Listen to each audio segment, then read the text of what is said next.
Hello, Bond fans, and welcome once again. So, I don't know if any of you knew this, but it turns out there's a new Bond film out, and I saw it last night. I'm sure many of you have seen it at this point. If you're watching this video, have no fear, this is a completely spoiler-free review. If you have seen the film, don't worry, there's a spoiler review on my page, so watch this one and then go and watch that one, but this is definitely part one of a two-part instant reaction to Skyfall. Instant reaction, I say. I mean, I had to take a day. I wanted to do this video immediately on the night after seeing it, but I needed some time to process this one. It's difficult to... And I tell you why I needed a day to process it, because coming out of the film, I was kind of like... I've spent most of the day, people have been coming up to me, work colleagues, friends, family, that kind of thing, saying, so what did you think? Because obviously they all know I'm a big Bond fan. And my response to them all has been, it's good. It's good. And then they sort of look at me like, oh no, what's wrong? It's like, I don't know if it's just my particular intonation when I say that, it probably is, but then I'm sort of like, no, it is, it's good. It's a good film. It's a good film. It's very good in parts. It's, you know, it's good. It's so much easier to just have an extreme reaction either way. I always think with these kind of things, like, either if you love it, you can, like, say, woohoo, yeah, it's the best thing ever made, it's Bond, you know, back, you know, wonderful, you know, all that kind of stuff. Or if it's really crap, then you can kind of just, you know, say, oh god, it's terrible, which is the luxury that I feel like we've had with the Craig films so far, you know, Casino Royale, Skyfall, absolutely wonderful, fantastic, you know, 9 out of 10, 8 out of 10 films, like, just completely brilliant. Quantum of Solace is my least favourite Bond film, certainly, so obviously I, you know, dislike it greatly, but, you know, I know that, you know, even supporters of it are relatively lukewarm towards it. And so Spectre kind of falls somewhere in the middle, I think. It's a good film. It is, you know, it's, when I was going into the film, I was kind of, I tried to avoid reviews, but there are a few that I had read, and the ones that were detracting from the film sort of talked about how, oh, it just does the formula, and, you know, that sort of, you know, it's just seen it all before, and that kind of thing, and I was sort of like, well, going into it, I was like, I don't care if it just does the formula, I want to see the formula, you know, it's been so long, it's been, you know, all the Craig films so far have kind of deviated from that classic Bond tradition, so I want to see Craig, I want to have him, you know, in a classic Bond adventure, and that's what this is. So why don't I think it's the, you know, wonderful, incredible thing that so many other people think? I certainly don't. I can see why people would love this. I don't know if it's because I've just seen too many pastiches of Bond recently, like Kingsman and Man from U.N.C.L.E. They were lesser films than Spectre, certainly, but they were doing that thing. They were doing that formula, that big over-the-top, you know, certainly not as good as Bond.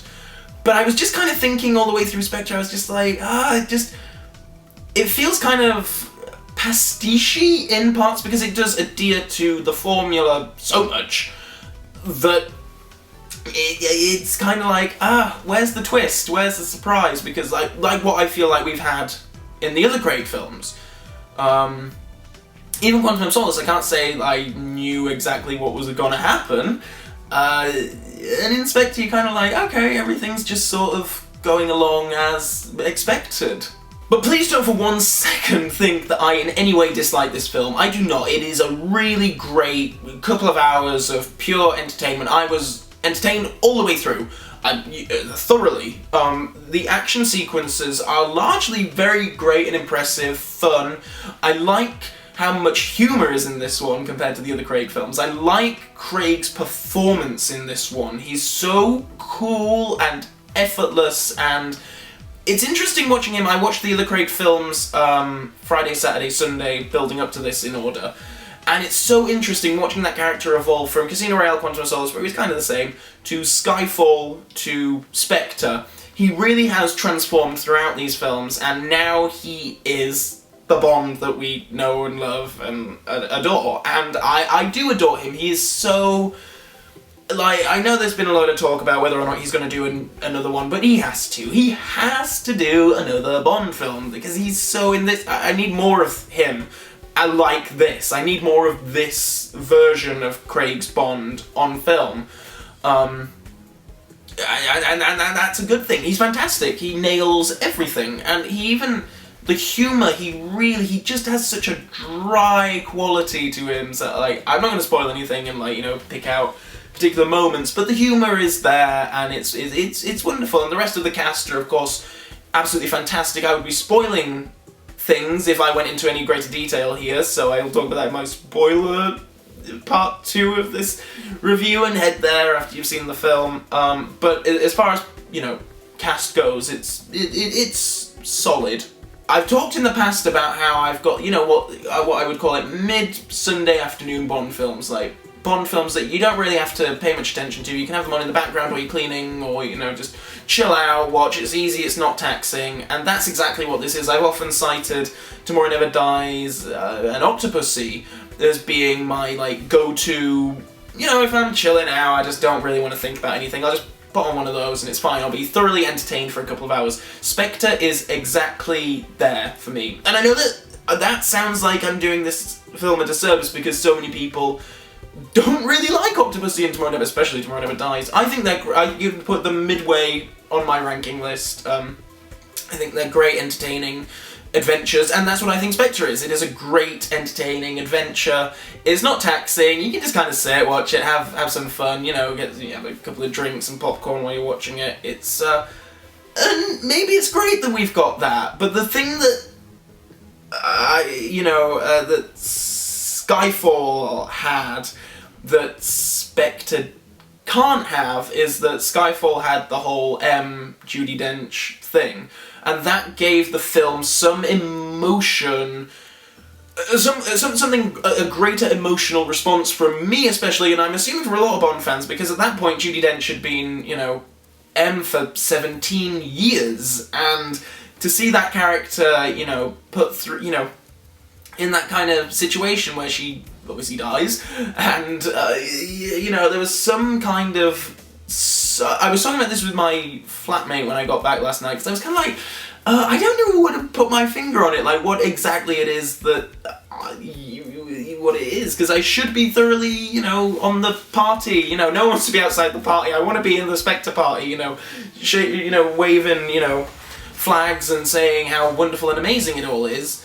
And I was like trying to articulate this to my flatmate, and he said, was it just that it was soulless? And I wouldn't go that far, I wouldn't go as far as to say it was soulless, but there is just a piece of something missing from this film that Spectre had, and that Skyfall had, sorry, and Casino Royale had. That's just kind of missing. But it's still such a great film. I mean, it's really fun. It's like, cited Kingsman and Man from U.N.C.L.E., and it blows those films out of the water completely. This is a really fun, exciting, enjoyable, pacey. I mean, good lord, it's like the longest Bond film. The pacing of the thing, I felt like, it zoomed past, and that's not to say that it was all action, all action, all action. There were some wonderful dialogue scenes and quieter moments that were just paced so brilliantly. Excuse me, that, it zoomed by, and I think that probably just adds to the breeziness and the easiness to watch this, for me. I'm really happy that Craig has a Bond film like this that isn't too, like, the thing is with Casino Royale and Skyfall is that Casino Royale especially is not in my regular rotation of ones that I will watch constantly, because it's like, you know, I love, a steak, a beautifully prepared cooked steak, but that doesn't mean I necessarily want it all the time, and that's what Casino Royale is. The Spectre is a bit more easy to digest, a little bit more easy to digest in the moment. You know, it's just like a fun sort of, it's a burger or whatever. But that's not to detract too much from it, because so many Bond films are like that, and that's okay, that's fine. They're fun, exciting adventure films. And that's exactly what Spectre is. So go see it, of course go see it. This is it's a really fun, good film. Like, honestly, go see it. And when you have seen it, tune in for part 2 of this review, which you can find a link to somewhere on the screen around here. And, we're gonna go and spoil a whole lot of stuff. So don't watch that video unless you watched it. Until next time, Bond fans.